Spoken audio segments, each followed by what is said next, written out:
السلام عليكم ورحمة الله تعالى وبركاته. المتتبعين الكرام، كيف دايرين؟ كنتمنىكم ان شاء الله تكونوا في احسن الاحوال.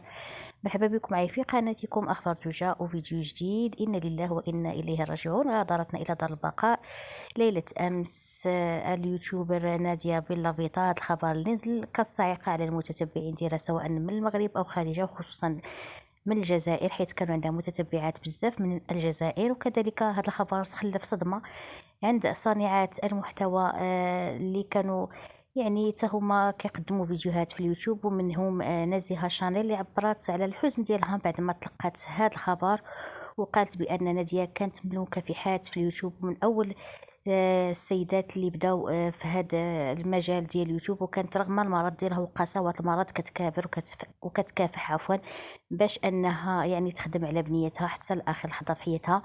الله يرحمها يا ربي ويصبر بنيتها ويوسع على ضائقه القبور.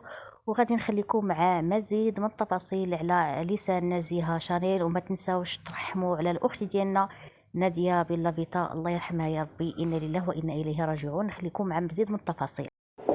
اول حاجه البنات السلام عليكم، نبغيكم كاملين ترحموا على ناديه بلافيطا، هذيك السيده اللي كانت ساكنه في الطريان. كنت كنشوف في فيديوهاتها مره تقريبا كانت من الناس اللي بداو معنا في اليوتيوب، يعني في الناس اللي بداو في 2017 2018، ومسكينه ديما مقاتله وكدير الفيديوهات رغم ان هذاك المرض ديالها فريمون صعيب وتتقاتل هذيك السيده.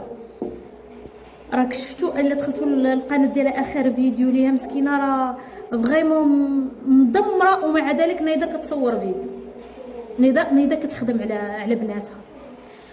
ما يمكنش شحال تصدمت البارح، بقاو فيا بزاف بناتها، ولكن هذه سنه الحياه الله يرحمها. وفغيمون الا دخلتوا القناه ديالها غتشوفوا الاصرار والقوه ديالها. عندكم كتحبوا تصوير فيديو في اليوتيوب ساهل؟ ما ساهلش نهائيا، ما ساهلش. راه بحال اللي كنتي كديري واحد الفيلم من راسك كتصوري نهار. اصلا نهضر معكم بالمعقول، ها سي با فاسيل ا ترافايي سور يوتيوب وتكوني اجور. انا راكم ما كانش عندي خدمه اخرى، راه مستحيل نحبس اليوتيوب، مستحيل تي با.